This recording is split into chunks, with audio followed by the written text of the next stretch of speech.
tuketi. Basi tunamshukuru Mungu tena kwa ajili ya jioni njema ya leo. Ametupa neema ya kuweza kufika. Jina la Bwana libarikiwe. Amen. Andaa moyo wako tena kwa ajili ya kumtukuza Mungu. Nikuletee kiongozi wa sifa.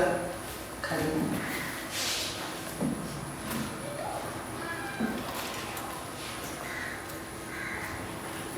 Amina. Bwana Yesu asifiwe. Amen. Ninawasalimu tena kupitia jina la Yesu. Amen. Ni jioni tena nyingine ambayo imempendeza Mungu. Tumekutana nyumbani mwake. Amina. Amen. Nimuombe Chacha aombe kwa ajili ya sifa. Tuombe. Baba yetu na Mungu wetu, Mungu uliye juu mbinguni, jina lako litukuzwe, mapenzi yako yatimize hapa duniani kama huko mbinguni. Tazama tena kwa muda huu na masaa, watumishi wako tumeingia katika nyumba yako inayoitwa kwa jina lako, ili kwa ajili ya kukusifu na kukuinua wewe, Mungu wetu, Mungu akusifiwa, Mungu akutukuzwa siku zote. Tazama mtumishi wako na mkabidhisha mikononi mwako. Mungu wa Bwana wetu Yesu Kristo, Roho Mtakatifu uliyosema atakuwa ni mwalimu juu yetu, awe ndani yake Bwana, aweze kusimama katika zamu yake na aweze kusifu msawasawa na utukufu wako. Nasi tunapoenda kusifu, sifa hizi zifike mbele za uso wako, zifanyike kuwa manukato yenye harufu nzuri. Ni katika jina la Baba na Mwana na Roho Mtakatifu tunaomba. Amen. Amen. Amina. Basi kabla ya kwenda kusifu, tuwasikize kwanza waimbaji. Karibuni Ebeneza kwa wimbo mmoja, mtapata ushirikiano. Karibuni.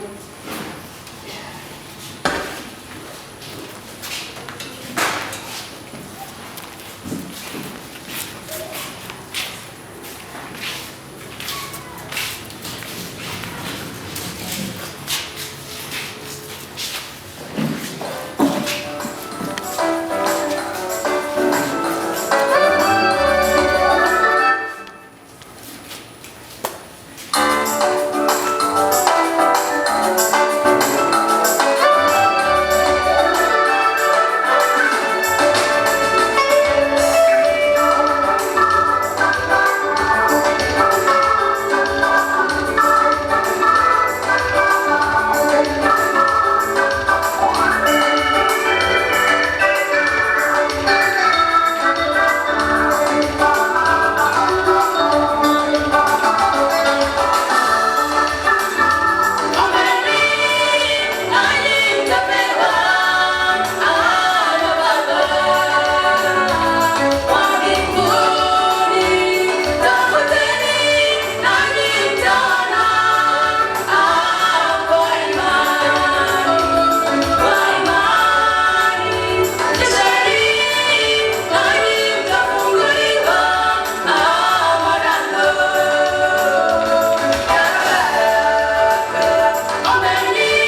sifa imeishia hapa, karibu anaendelea.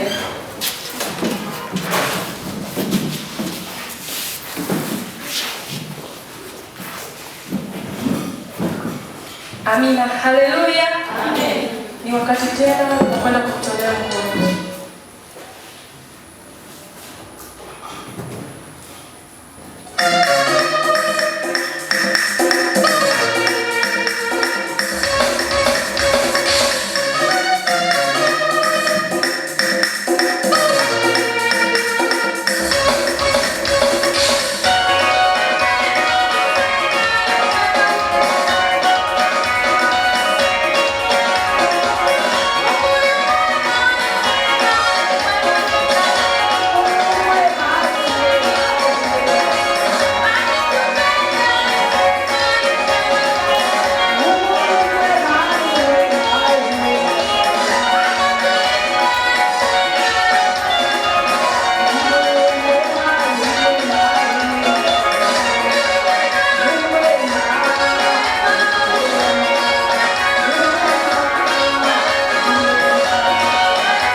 Amina. Shangilie Mungu wetu kwa makofi. Jina la Bwana libarikiwe. Amen. Tunashukuru Mungu tena kwa muda huu mzuri ambao ametupa tuko mahali hapa. Amina, watu wa Mungu. Amen. Bila kupoteza muda, kama yuko aliyechukua bahasha ya fungu la 10, karibu napomkaribisha mama. Karibu. Bwana asifiwe. Amen. Na asalimu tena daktari kwa imani wako. Ni kwa neema na upendeleo wa ajabu ambao umetupatia Mfalme wa mbingu na nchi. Watumishi wako tena hawajaingia imani mwako mikono mitupu, wamenyosha mikono yao kwa ajili ya kutolea sadaka ya ibada na milameta zaka Kristo. Naomba Bwana Yesu kaendelee kujidhihirisha katika. Amen. Amen. Bwana asifiwe. Amen. Tunamshukuru Mungu maana yeye ni mwema. Ametupa tena kibali kurudi hemani mwake. Wewe ambao umefika, na Mungu amekupa kibali uwepo mahali hapa. Wengine tusogee tukae vizuri.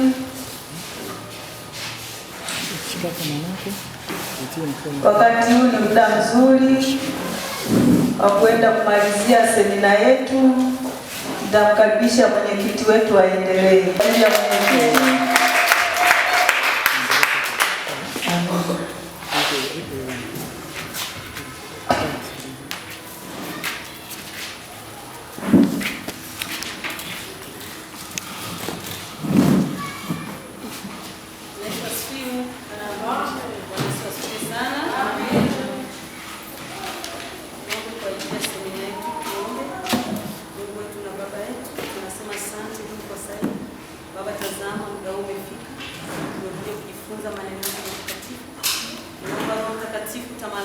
Katika kusanyiko hili, kila mmoja aweze kuelewa kile ambacho Mungu amekusudia.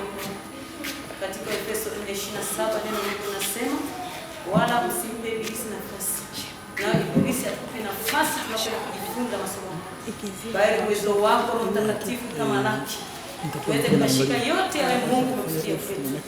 Ni katika jina la Yesu. Amina. Amen. Bwana Yesu asifiwe. Amen. Tunaendelea na semina yetu. Ingawa maneno, yani masomo yalikuwa ni mengi. Ina maana masomo mengine tutakuwa tunaendelea kwenye siku za idara. Bwana Yesu asifiwe. Ambayo yatakuwa yamebaki, tutaendelea siku za idara.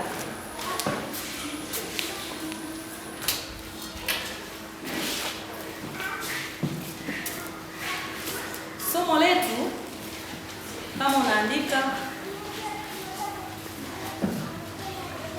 linasema woga ni adui mkubwa wa mafanikio yetu kiroho na kimwili. Woga ni adui mkubwa wa mafanikio yetu kiroho na kimwili. Woga ni adui mkubwa wa mafanikio yetu kiroho na kimwili. Bwana Yesu asifiwe.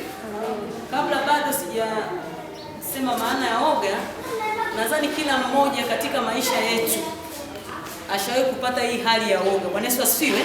Ni neno ambalo sio geni. Nadhani kila mmoja katika maisha ashakutana na hali ya woga. Bwana Yesu asifiwe. Kwa hiyo woga, anaandika maana yake woga. Maana ya woga sasa ni hali ya kuwa na hofu,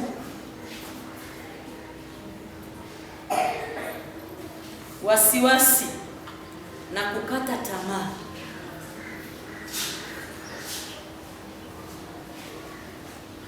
Ni hali ya kuwa na hofu, wasiwasi na kukata tamaa kutokana na jambo baya. Hii hali ya woga inatoka kutokana na jambo baya analolijua mtu au analolisikia. Kwa woga ni hali ya kuwa na hofu, wasiwasi na kukata tamaa kutokana na jambo baya analolijua mtu au analolisikia. Kwa hiyo kwa maana hiyo woga hauji hivi hivi, inakuwa sio jambo zuri, bali ni jambo baya. Inawezekana ile jambo umeliona au umelisikia. Bwana Yesu asifiwe.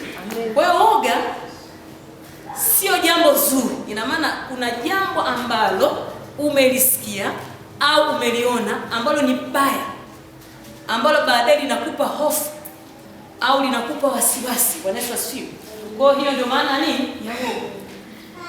Sio kitu kizuri, inakuwa kitu kibaya. Wakati mwingine umesikia jambo baya mpaka inapelekea inakupa hofu, wasiwasi au unakata tamaa. Sasa kwenye maandiko, naomba wadada mnisaidia kwa kusoma Waamuzi, andika Waamuzi sura 7 mstari wa 1 mpaka wa 3. Waamuzi sura 7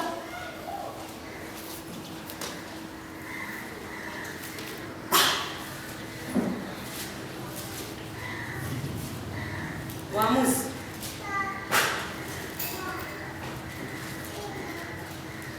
vijana changamka jamani. Waamuzi sura 7 mstari wa 1 hadi wa 3. Neno la Mungu linasema, kisha Yerub-Baali, yaani Gideoni, na watu wote waliokuwa pamoja naye wakaondoka na mapema, wakapiga kambi yao karibu na kijito cha Harodi na kambi ya Midiani iliyokuwa upande wao wa kaskazini karibu na mlima wa Mere bondeni. Mstari wa 2. Bwana akamwambia Gideoni, watu hawa walio pamoja nawe ni wengi mno, hata nikawatie Wamidiani katika mikono yao, wasije Israeli wakajivuna juu yangu wakisema, mkono wangu mwenyewe ndio uliookoa. Mstari wa 3. Basi sasa enda, tangaza watu wenyewe ndio walio.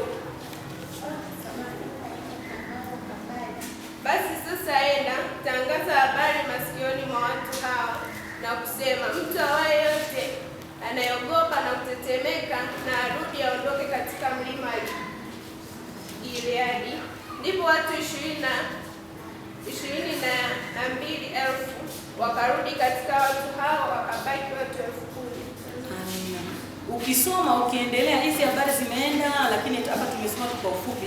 Lakini ukisoma ile 7 ukienda mpaka kwenye 20 hivi, lakini msarato palikuwa bado, yaani palikuwa hapajachangamka. Yaani mpaka nikawa nauliza, kwani msarato mbona tunasikia sana tukiwa Kondoa tunasikia msarato. Mbona pako hivi? Basi hivi zamani nikajua Vyeula ndo msarato. Kwa hiyo inawezekana haya maneno ambayo anaongea inawezekana ni kweli. Kwa sababu ukienda kibinadamu ukaanza kuyafuatilia, unaweza kusema ni kweli. Kwa sababu wanasema sehemu ambayo ina ushirikina maendeleo yanakuwa. Lakini wewe mtu uliokoka haipaswi hupaswi kuogopa. Bwana Yesu asifiwe. Hata kama wanakuambia kwamba au mtaa hivi, wewe mtu uliokoka vunja. Bwana Yesu asifiwe. Hata kama kuna mazingira ambayo unaona haya ni magumu, wewe mtu uliokoka haipaswi kuwa na hofu. Fanya kile ambacho Mungu amekupa ndani ya nini? Ya moyo wako. Bwana Yesu asifiwe. Kwa hiyo tusiwe na hofu na kitu chochote. Hata ukisoma ile Ufunuo, maneno mengine hatutaandika. Andika Ufunuo sura 21 mstari wa 7 mpaka wa 8. Ufunuo sura 21 mstari wa 7 mpaka wa 8. Maandiko ni mengi, andika tena, utasoma kwa wakati wako. Andika Kutoka sura ya 14 mstari wa 10 mpaka wa 12. Kutoka sura 14 mstari wa 10 mpaka wa 12. Kwa hiyo tunaona kwamba, kwa hiyo uoga tunaweza tukatafsiri, anasema ni hali ya kushindwa kustahimili vitisho. Hiyo nayo ni uoga. Unashindwa kustahimili vitisho. Wakati mwingine kuna vitisho ambavyo vinakuja, unashindwa kuvistahimili, hata vikapelekewa kuwa na nini? Kuwa na uoga. Anasema kinyume cha uoga ni nini? Ujasiri. Ambao sasa sisi watu tuliookoka, ambao wanawake tuliookoka, inabidi tuwe nini? Majasiri. Bwana Yesu asifiwe. Anasema hali ya kukabili jambo bila hofu, uhodari, ushujaa. Huo ndio nini? Ujasiri. Bwana Yesu asifiwe. Hebu tusome ile Mithali. Andika Mithali 20 na sura 28 mstari wa kwanza B. Mithali 20 sura 28 Mithali sura 28 mstari wa kwanza B. Msomaji wangu hapo naomba nisome. Neno la Bwana linasema, bali wenye haki ni wajasiri kama simba. Amen. Wenye haki ni wajasiri kama simba. Wenye haki ni nani? Wewe ambaye umempokea Yesu kuwa Bwana na Mwokozi wa maisha yako. Ni wajasiri kama simba. Simba haogopi. Hata ukiangalia kwenye TV kule mbugani, simba ni mfalme. Haogopi. Bwana Yesu asifiwe. Bwana anasema hata sisi wenye haki ambao tumeokoka ni wajasiri kama simba. Hata kama kuna mazingira ambayo unaambiwa kwamba hapa wewe usiogope. Bwana Yesu asifiwe. Kama mtu uliokoka, futa yale kwanza. Futa na kataa, anza biashara, anza kitu chochote. Bwana Yesu asifiwe. Kwa sisi ni wajasiri kama simba. Tunafanishwa kwamba simba. Sababu simba haogopi kitu chochote. Msomaji wangu, soma Wafalme wa Pili. Andika pale Wafalme wa Pili sura ya 6 mstari wa 12 mpaka wa 17. Wafalme wa Pili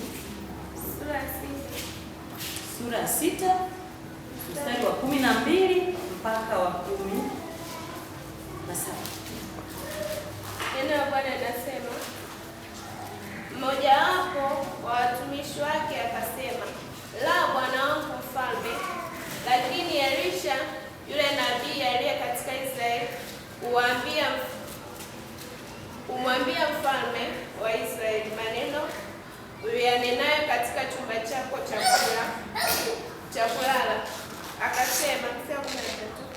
Akasema, enendeni mkamwangalie aliko, nipate kupeleka watu kwenda kumchukua. Akawaambia ya kwamba, tazama yuko Dothan.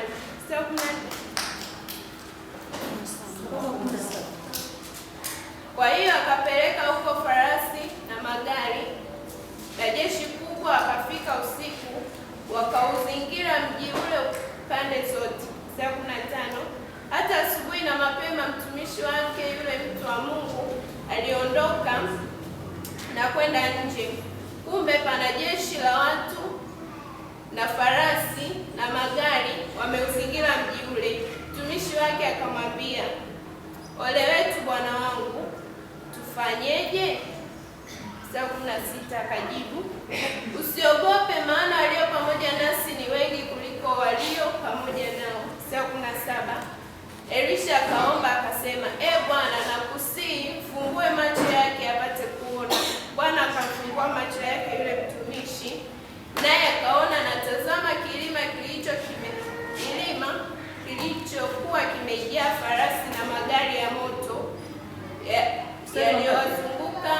Elisha pande zote. Mstari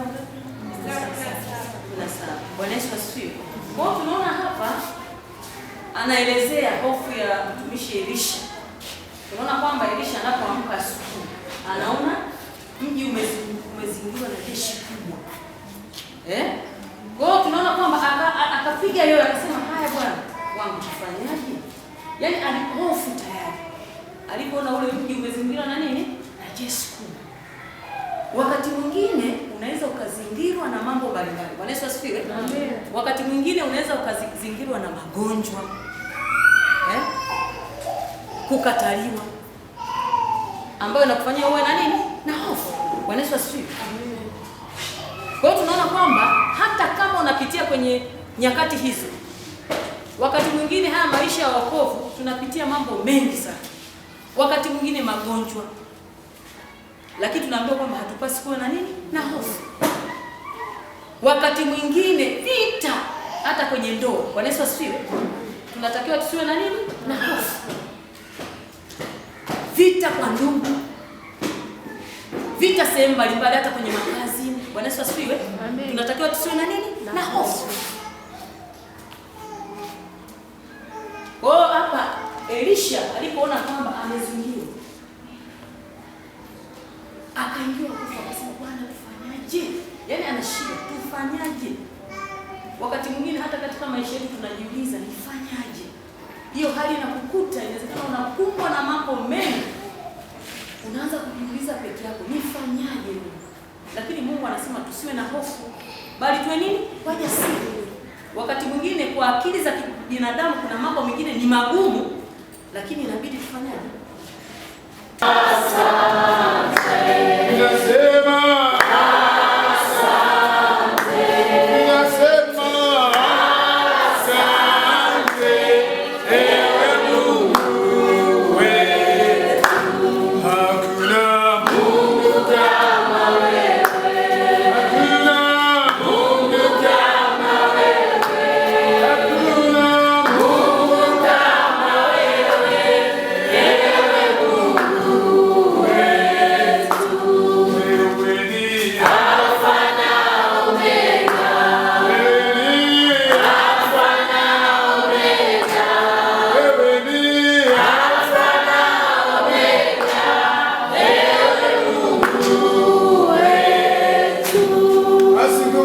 Macho yako kwa kuwa wengine wenzetu washaomba kwa kufunga. Tuombe mtu mmoja wa kujitolea hapa kwenye madhabahu ya wazee wa kanisa. Mmoja upande huu wa kujitolea aombe kwa kumshukuru Mungu kwa semina zote tulizoanza na tulizohitimisha, na yale yote ambayo tumesikizishwa basi yakafanywe kazi na Mungu ili apate utukufu. Hapa karibu mwanangu basi. Omba mwanangu. Baba yetu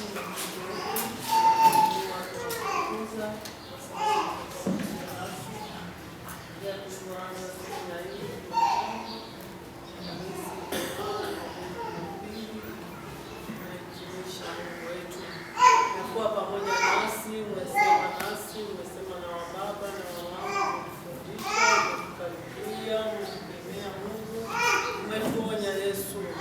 Tazama tumeona mafundisho yako kwa jinsi ya tofauti mfano wa nchi. Tazama umesema na wamama, umesema na wababa, Mungu wetu. Tazama Mungu, tukawe watendaji wa neno mfano wa nchi. Umetufundisha kwa mapana na marefu. Tazama Mungu, tunaainisha tena ibada hii ya kuadhimisha utukufu wako. Mungu tazama siku nyingine Mungu tatuwezeshe tena tuweze kuwa na madarasa haya Mungu. Tazama Mungu, na wasomo wengine bado wamebaki, endelea kusema nasi mfalme wa nchi. Baba, tunajikabidhi mikononi mwako kupitia jina la Yesu tunaomba na kushukuru. Amina. Amen. Jamani, Mungu awabariki sana. Amina. Amani ya Bwana watangulie. Amen.